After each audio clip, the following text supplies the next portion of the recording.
Pourquoi est-ce que je pense tout le temps à la nourriture? Ça prend trop de place dans ma tête. Dès que je suis stressé, fatigué, j'ai pas vraiment faim, mais c'est plus fort que moi. Il faut que j'aille manger ce carré de chocolat, il faut que j'aille manger ce petit gâteau. Je m'étais dit que j'en mangerais uniquement un, et finalement ça part sur 2, 3, et puis parfois je termine toute la tablette. Dans cette vidéo, vous allez comprendre les vraies causes. Est-ce que c'est un problème de motivation? Est-ce que c'est un problème de discipline, de volonté? Est-ce que c'est un problème hormonal? Est-ce que c'est émotionnel? Ou encore est-ce que c'est mon métabolisme? Voici les questions que beaucoup de femmes qui viennent vers nous se posent, et dans cette vidéo, je vais vous expliquer de manière très concrète le cercle vicieux de l'alimentation émotionnelle, pourquoi est-ce que la nourriture prend autant de place dans votre tête et comment vous libérer concrètement et définitivement de ce cercle vicieux. Imaginons que c'est vous. C'est vous qui rentrez le soir du boulot, fatigué, stressé, voilà, un petit peu épuisé de votre journée. Ce qu'il faut comprendre, c'est qu'on a toujours deux parts. C'est un peu comme si on était séparés en deux et qu'il y avait d'un côté le petit ange et d'un côté le petit démon.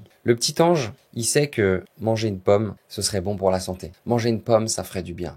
Manger une pomme, ça permettrait de tenir nos objectifs de perte de poids. Et le démon, lui, non, t'inquiète pas. Allez, fais-toi plaisir, tu l'as bien mérité. Prends-toi un petit carré de chocolat. T'es fatigué, tu l'as bien mérité. Voilà, t'as bien le droit à une petite récompense.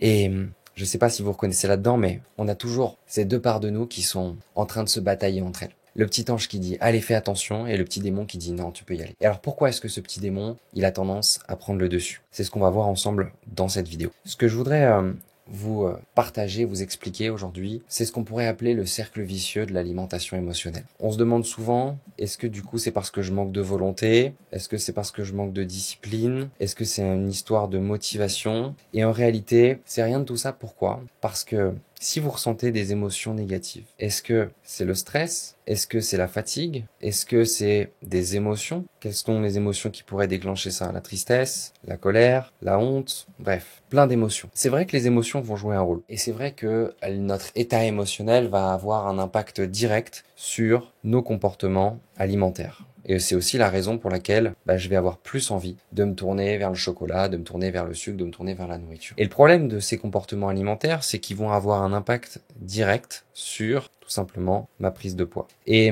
en réalité, ça s'arrête pas là. C'est pas juste une histoire d'émotion, de comportement alimentaire et derrière de prise de poids. Il y a quelque chose qui est en dessous de tout ça. Et ce quelque chose, c'est ça que j'aimerais vous expliquer et vous montrer dans cette vidéo. C'est que la prise de poids, elle, va avoir un impact direct sur tout simplement le regard que je porte face au miroir. Alors je vais déplacer la petite vidéo pour que vous puissiez voir le regard que je porte sur le miroir. Et le regard que je porte sur le miroir, il va toucher à quelque chose de beaucoup plus profond que juste le stress, que juste la fatigue, que juste les émotions. Il va toucher à ce qu'on pourrait appeler l'estime de soi. L'estime de soi ou encore la confiance en soi, qui sont deux choses un petit peu différentes, mais pour simplifier que je vais mettre au même endroit. Quand je prends du poids, j'ai honte en fait de moi. Je vais me sentir moins bien, je vais culpabiliser, je vais avoir tendance à me renfermer, je vais avoir tendance à être moins bien dans mon quotidien. Et mon estime de moi va être en fait encore plus basse, va être encore plus diminuée. Et pourquoi est-ce que je vous montre tout ça? Écoutez bien parce que là, ça va être super important. Pour gérer mon stress, je peux essayer de faire de la méditation. Je peux essayer de faire de la respiration. Je peux essayer, pour gérer mes émotions, d'aller marcher. Je peux faire de l'hypnose. Je peux faire du sport. Bref, je peux faire plein de choses. Désolé, j'écris très mal. Mais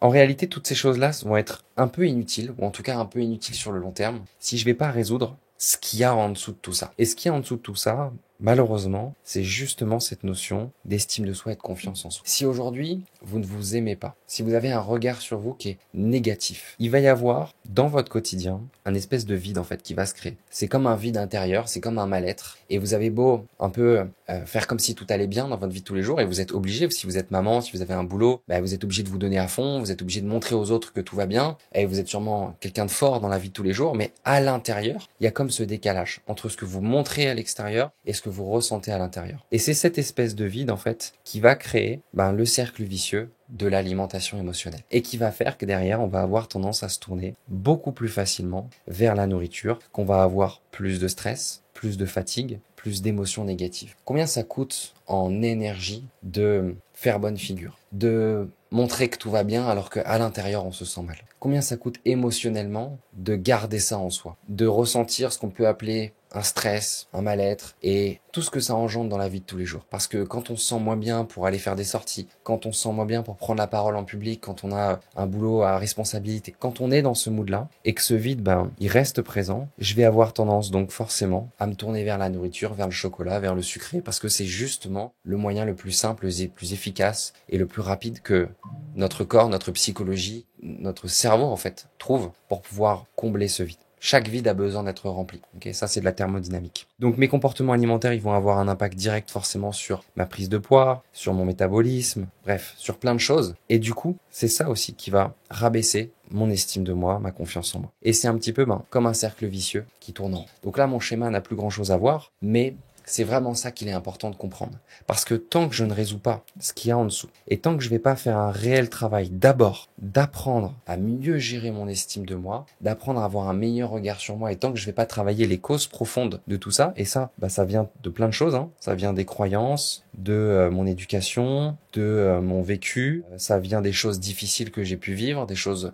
plus faciles aussi, des traumatismes. Il n'y a pas besoin d'avoir vécu des traumatismes énormes pour pouvoir avoir une estime de soi qui a été affectée. Ça peut être juste l'enchaînement des régimes aussi, l'enchaînement des échecs autour de la perte de poids qui fait que on se sent de plus en plus mal. Mais tant qu'on va pas travailler en profondeur sur tous ces sujets-là, c'est normal en fait. C'est normal de tourner en rond et c'est normal de pas y arriver. Et tant que vous ne ferez pas un vrai travail en profondeur sur vous, sur vos émotions, sur changer le regard que vous avez de vous-même, ça sera toujours quelque chose et une boucle, un cercle qui se répétera. Et vous pouvez essayer de faire de la méditation, de la respiration, de mieux gérer vos émotions ou juste de vous dire, allez, utilise la volonté, utilise la discipline, utilise la motivation pour pouvoir perdre du poids, faire du sport, faire des plans, faire des régimes alimentaires. Tous les jours, en fait, vous allez vous retrouver à nouveau à tenir pendant 2-3 semaines, mais sur le long terme, ça ne tiendra pas. Et là, ce que vous recherchez aujourd'hui, probablement, c'est de perdre du poids, pour toute votre vie en fait, de perdre peut-être 10, 15, 20 kilos, d'atteindre un poids de forme dans lequel vous vous sentirez bien, dans lequel vous vous sentirez rayonnant, dynamique, qui vous donnera justement de l'énergie, de la motivation pour tous vos projets, pour avoir des moments aussi de qualité en famille avec vos amis, et qu'il n'y ait plus ce décalage entre vous, les autres, et aussi l'image que vous avez de vous-même, qu'il y ait un vrai alignement. Et donc si c'est ça que vous recherchez aujourd'hui, c'est ici qu'il va falloir travailler. C'est ce qu'on fait avec les femmes de